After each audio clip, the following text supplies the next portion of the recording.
Ош шаарында эскилиги жеткен аялдамалар оңдолууда. Бул боюнча Ош шаардык мэриясынын муниципалдык менчик башкармалыгынын жарнак жана дизайн бөлүмү тыгыз иш алып барууда. Шаар аймагында 93 аялдама толугу менен оңдоп түзөөдөн өткөрүлөт. 100гө жакын аялдаманы жаңылоо 1 айдын ичинде аяктайт. Эскилиги жеткен аялдамаларды оңдоо үчүн Ош шаардык мэриясы 694 миң акча каражатын бөлгөн. Сырдалган аялдамалар оңдолуп бүткөн соң жергиликтүү бийлик тарабынан көзөмөлгө алынат.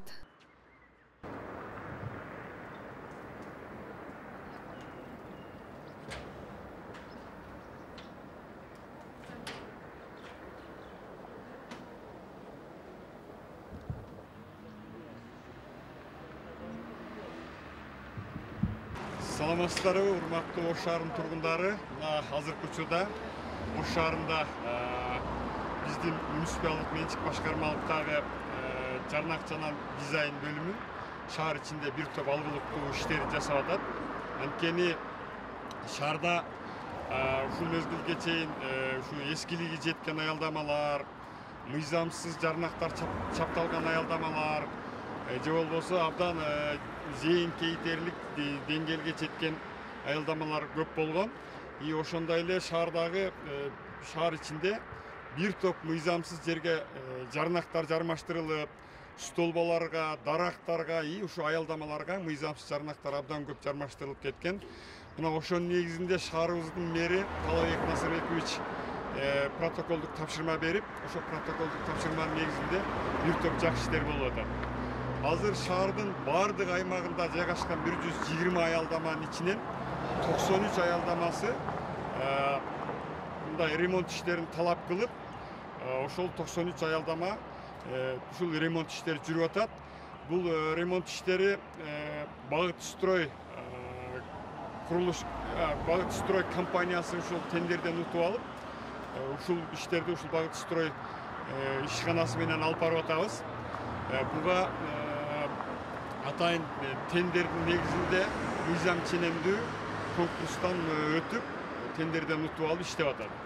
Эми 93 аялдаманын эмнелери жасалат? Мына арыктан өтө бергендеги люктардын бардыгы эскирген, чуңкурлар көрүнүп калган, тагындагы бетондор жыртылган.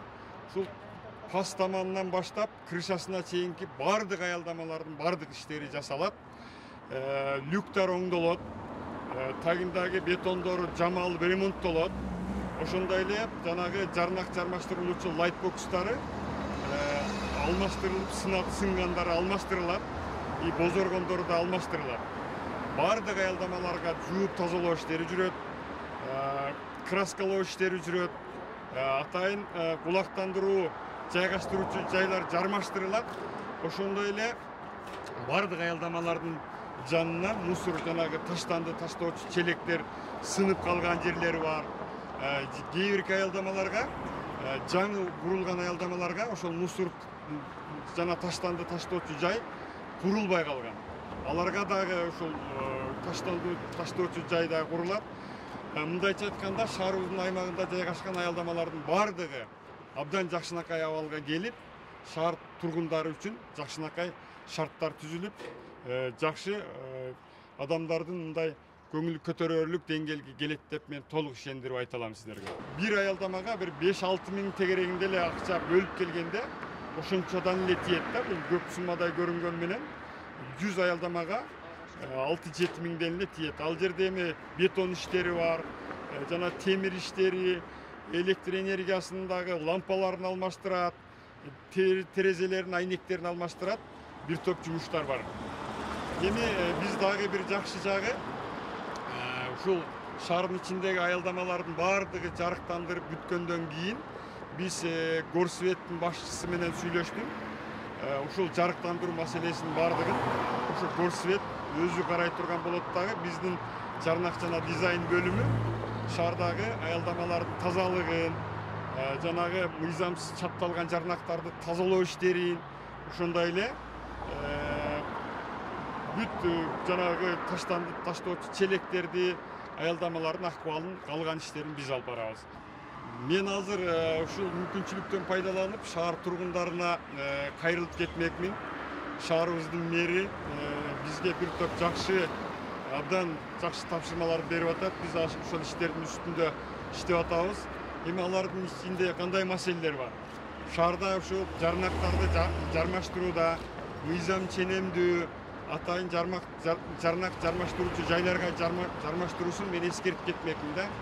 Мына аялдамалардын түркүктөрүнө, же болбосо отургучтарына, же болбосо лайтбокстарына деле жармаштырып, ушундай мыйзамды бузуп атышат шаар тургундары. Анан жеке ишкерлерге да биз кайрылып атабыз.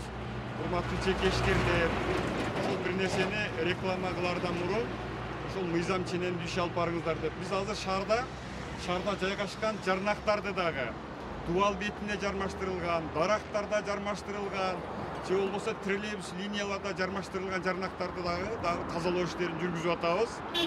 Ушул иштерди дагы мен шаар тургундарына ушу түшүнүү менен бир мыйзам ченемдүү иш алып баруусун өтүнүп кетет элем. Ушу баарыбыз биргеликте шаардын кооздугун сактап, тазалыгын сактап, бирге иш алып барсак, мен ойлойм, бул шаар жалпы кыргыз элине, анан Ошто жашаган шаар тургундарына бул мындай сыймыктана турган шаар. Биз ушу шаарыбызды таза сактайлык.